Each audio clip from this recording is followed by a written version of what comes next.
Yo tout le monde, c'est Blue, j'espère que vous allez bien, on se retrouve pour une toute nouvelle vidéo information sur la saison 5 de Miraculous, et on peut dire en fait sur aussi Miraculous globalement, mais vraiment beaucoup en vrai, presque que sur cette saison 5. Aujourd'hui nous allons parler de pas mal de petites infos un petit peu random, on va voir aussi pas mal de tweets très intéressants de Thomas Truc, et on finira un petit peu par parler de la diffusion, quand est-ce que pourrait arriver du coup la suite des épisodes inédits. On va voir ça en fin de vidéo. Sur ce, écoutez, je vous propose tout de suite de commencer. Juste avant, n'hésitez pas à rejoindre mon petit serveur Discord dans la description. Voilà, il reprend pas mal d'activités en ce moment. On essaie de vous faire pas mal de petits events, de petites soirées, voilà, de temps en temps, de trucs sympas. Il y a également un onglet réservé au doublage, donc ça fait plutôt plaisir. Si jamais vous êtes intéressé par Miraculous, le doublage, ou que vous voulez simplement discuter avec des fans et moi-même, bah écoutez, vous serez le bienvenu. Je tenais aussi à remercier les membres de la chaîne. C'est vrai que je le fais pas souvent, mais vous m'aidez vraiment énormément avec votre soutien tous les mois. Donc vraiment, merci beaucoup à vous. C'est vraiment un truc de fou. Sachez d'ailleurs que je vais bientôt, fin de semaine, vous mettre les réactions du coup aux épisodes Réunion et Exaltation en avance. Il faut que je continue à bosser là-dessus, mais là, en ce moment j'ai pas trop le temps, mais ça arrivera bientôt, vous inquiétez pas. Je sais que vous attendez surtout celle d'Exaltation. Et sinon pour tout le monde, bah ça arrivera un petit peu plus tard. Voilà, j'essaie de les sortir de manière assez régulière, pas tout mettre d'un coup, et je les mets par contre dans l'ordre chronologique. Donc la prochaine à sortir sera celle d'Illusion, en fin de cette semaine pour tout le monde. Sur ce, c'est parti, on va tout de suite commencer la vidéo. Je vous souhaite un excellent visionnage. Ok, on est sur le Twitter de Jesus Barreda, le comédien de doublage d'Adrien Félix et Chat Noir espagnol, qui nous dit 3 chapitres, donc épisodes de plus, cela va très vite. Donc voilà, le doublage continue en Espagne, franchement tout va bien. Info un peu random, mais toujours cool à citer. On a encore une fois pas d'infos concernant le doublage français, mais dans tous les cas, c'est pas, je pense, le plus important. C'est pas ce qui prend le plus de temps, hein. Vraiment, ça va être l'animation des épisodes. Donc vous inquiétez pas, voilà, tout roule, c'est cool. Là, petite info vraiment très sympathique à la Art to Play, du coup, une convention à Nantes le 19 et 20 novembre. On aura Wilfried, du coup, Winnie sur Twitter, je pense que vous le connaissez, qui sera du coup présent pour tout simplement une petite conférence et des dédicaces. Donc si vous allez à cette convention, bah franchement c'est insane. Moi malheureusement je pourrais pas y aller, mais je ferai tout pour aller aux prochaines, aux autres Japan Tour, peut-être aux autres Art to Play s'ils reviennent, etc.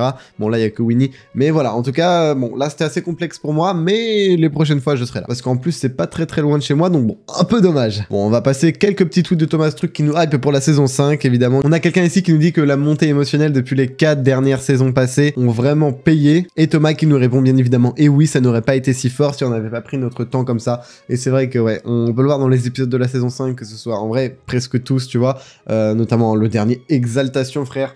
Je pense que jamais on aurait été aussi euphorique si jamais on n'avait pas patienté pendant autant de temps pour un baiser, un truc vraiment de ouf. Donc non, vraiment, oui, je peux le dire, notre frustration passée fait notre bonheur actuel. Un autre tweet qui nous hype: You are still not ready. Vous n'êtes toujours pas prêts. Oh, les gars, on est vraiment dans la sauce pour cette saison. Ils vont nous détruire émotionnellement. Oh, ça va être incroyable, vraiment. C'est ce genre de tweet là, ça me hype de ouf, frère. Un petit dernier tweet concernant le hype: lorsque les Miraculeurs partent tous en majuscule, vous pouvez facilement deviner que l'épisode est un banger. Il me semble qu'il a posté ça après la diffusion d'Exaltation. Voilà, vous pouvez le voir, c'était le 4 novembre, du coup, un jour après la diffusion, donc sûrement un peu en rapport avec Exaltation, mais également en rapport avec tous les épisodes. Donc vraiment, je pense que on est clairement trop chaud. En même temps, les fans étaient euphoriques, c'était un top tweet et tout, mais en vrai normal, parce que vraiment, on a eu du coup des vacances de Toussaint absolument dingues, avec un tiers de la saison déjà de diffusé. Et j'avais vu un autre de ces tweets que j'ai pas répertorié où il disait que ouais, un tiers des épisodes déjà diffusés en seulement 2 semaines, c'est des années de travail qui ont été diffusés, et que ça lui faisait un sentiment un petit peu bizarre. C'est vrai que TF1 ont vraiment mis les bouchées doubles. Est-ce que c'était la bonne solution? Moi je suis pas sûr, mais je pense qu'ils s'y connaissent mieux en com que nous. En tout cas, en tant que fan, moi j'aurais préféré avoir un épisode par semaine. On va revenir sur un truc assez chelou dans Passion. C'est vrai que Nathalie crée son équipement, etc. On a bien compris, hein, le pouvoir de la genèse qui permet, enfin le pouvoir de la passion du coup, genèse, qui permet simplement avec le Miraculous de la chèvre de créer des objets, un équipement, voilà, ok. Mais c'est vrai que dans l'épisode c'était un petit peu bizarre, parce qu'en plus de ça, bah, Nathalie avait des pouvoirs de Miraculous, quoi, c'est vraiment un truc de ouf. Et Thomas nous a répondu à ça: le pouvoir de la chèvre lui permet de toujours trouver sa cible. Donc déjà, chelou, comment ça le pouvoir de la chèvre? C'est le monarque qui lui a donné ce pouvoir-là, tu vois, moi je comprends pas. Les autres pouvoirs utilisés sont directement les pouvoirs des Miraculous. Donc du coup ça voudrait juste dire que c'est Monarque qui lui a prêté d'autres pouvoirs, juste qu'on n'a pas vu la transmission dans la bague. Donc ouais, en vrai je sais pas trop, c'est assez bizarre, j'ai l'impression qu'en gros... Franchement les gars, je sais pas. Ah, quand regardez, il a écrit: c'est le pouvoir de la chef qui permet de toujours trouver sa cible et non pas toucher. Donc en gros je pense que son équipement permettait de trouver la cible et de la verrouiller. et du coup son pouvoir lui permettait aux flèches de ne jamais les rater. Bon, sauf une fois où la flèche s'est fait brain par une vieille statue au cinéma, mais bon, voilà. Ok, donc je vois un petit peu la nuance, et du coup ensuite les autres pouvoirs utilisés c'était directement du coup grâce à Monarque. Ok, donc je pense avoir capté le truc, j'espère que vous avez compris. Bon là on va parler un petit peu de quelques réponses de Thomas Truc en rapport au thread du coup de Nat qui résume un petit peu en anglais du coup l'histoire tout simplement de Jeanne d'Arc dans Miraculous. Je vous laisserai aller voir, vous avez ce compte Twitter là si jamais vous êtes intéressé. On a quelqu'un du coup là qui nous demande si le héros d'Arc Grimalkin était basé du coup sur quelqu'un de réel ou pas. Et du coup Thomas nous révèle ici que c'est bien un personnage fictif qui n'existe pas dans notre histoire à nous. Voilà, il explique ici que c'était tout simplement le protecteur de l'Angleterre dans Miraculous et que ça n'aurait aucun sens que ce soit tout simplement un des compagnons de Jeanne d'Arc. Et quelqu'un lui répond: quelle est sa vraie identité alors? Va-t-on l'apprendre plus tard? Et il nous laisse en suspens, on verra si j'arrive à en faire une BD. Donc peut-être qu'un jour on aura des informations supplémentaires sur ce fameux héros qui, je trouve, a un design absolument magnifique. Je le recherche, il est là. Waouh, trop beau. Et la question assez intéressante, quelqu'un demande pourquoi n'a-t-elle pas de masque? Vous voyez ici, non, en fait elle a jamais de masque. Je pensais que c'était peut-être car son identité est connue, mais l'identité de Chloé est également connue, et la reine des abeilles a toujours un masque. Queen Banana, ouais, c'est la traduction là. Queen Bee, voilà, je me mélange. Et là Thomas répond tout simplement parce qu'elle n'en avait pas besoin. Donc ça veut dire que tu peux choisir d'avoir un costume sans masque. Jusque là, tous nos héros en ont parce que c'est absolument nécessaire pour les protéger.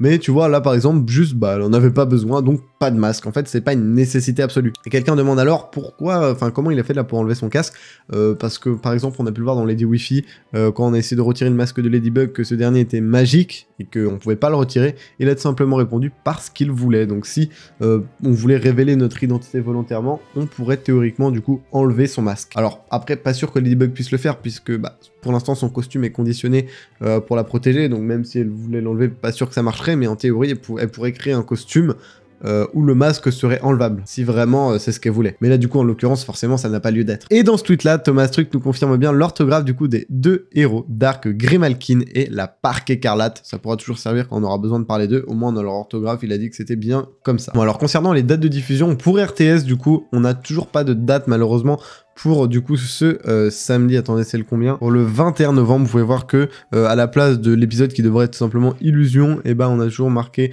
saison 3 avec tout simplement, rien du tout. Bon là je vous réfère à ma précédente vidéo news où j'avais déjà parlé de la situation en détail, mais pour moi ça va être corrigé très bientôt, et du coup ils vont nous annoncer Illusion juste parce que l'épisode a eu un retard de prod, donc ils étaient peut-être pas sûrs quand ils ont fait le programme de pouvoir le diffuser. Et par contre regardez bien que le samedi d'après on a bien l'épisode 6, donc pour moi encore une fois une preuve de plus qu'il y aura bien l'épisode 5 avant puisqu'il laisse un trou puis diffuse l'épisode 6, regardez, voilà la détermination, d'autant que c'est déjà quelque chose qu'ils avaient fait voilà dans le passé avec la saison 3 quand ils n'étaient pas encore sûrs d'avoir l'épisode. Ils avaient mis Miraculous dans le programme sans préciser quel épisode, ils l'avaient précisé juste avant. Bon, je le mets pas encore dans ma liste dans le doute, même si c'est sûr à allez 99% que ce sera ça parce que c'est pas encore officiel à 10 000%, mais vous pouvez considérer que ce sera bon. Et concernant TF1, du coup on a deux nouvelles dates, rediffusion de Passion et de Réunion, donc là ça promet d'être assez intéressant. Prochaine update, du coup on aura sûrement dimanche, le dimanche qui suit là on aura sûrement du coup Exaltation, mais le mercredi d'après qu'est-ce qu'on aura? Est-ce qu'on aura Transmission ainsi que Déflagration? Est-ce que Déflagration est prêt? En vrai de vrai, les gars c'est pas sûr. Déjà même si Déflagration était prêt, est-ce qu'il continuerait? Parce qu'en soi il pourrait très bien attendre les autres prochaines vacances pour nous diffuser le dernier tiers de la saison, puis encore une fois les vacances d'après nous diffuser le tout dernier tiers de la saison. Après il faudrait encore une fois que la production suive, mais bon c'est vrai que ça a l'air d'être assez rapide durant cette saison parce qu'ils ont pris de l'avance, parce qu'il y a moins de soucis etc, pas de Covid, voilà. Donc en vrai de vrai, c'est vraiment pas sûr qu'on aura un inédit la semaine prochaine. De toute façon, je pense que pour l'instant, on ne peut que théoriser et qu'on sera vraiment sûr du coup dans une semaine. Ça c'est sûr puisqu'on aura le programme. Moi, si vous voulez mon avis, je suis pas sûr qu'ils referont un event comme cette saison-là. C'est possible, c'est même très probable, mais pour moi, c'est pas obligatoire. Peut-être que c'était juste l'event de lancement de saison. Pour ça, faudrait essayer de voir avec eux si c'est possible d'avoir des infos, mais vraiment pas sûr.